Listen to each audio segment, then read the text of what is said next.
I'm Tracy Potts. Today, President Trump's feud with Twitter continues. He's promising an executive order on social media. No idea what exactly that will be. This comes after Twitter decided to fact-check the president on whether mail-in ballots lead to fraud. There's no evidence that it does. The president says that Twitter is trying to stifle conservative voices and censor before the election.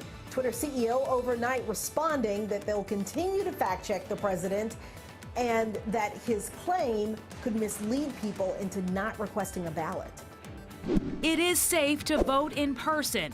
That coming from Fulton County's elections director, encouraging people to wear a face covering to the polls.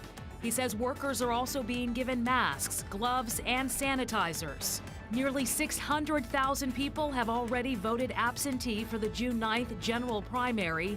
Fulton County up to date in processing ballots despite a staff member contracting COVID-19.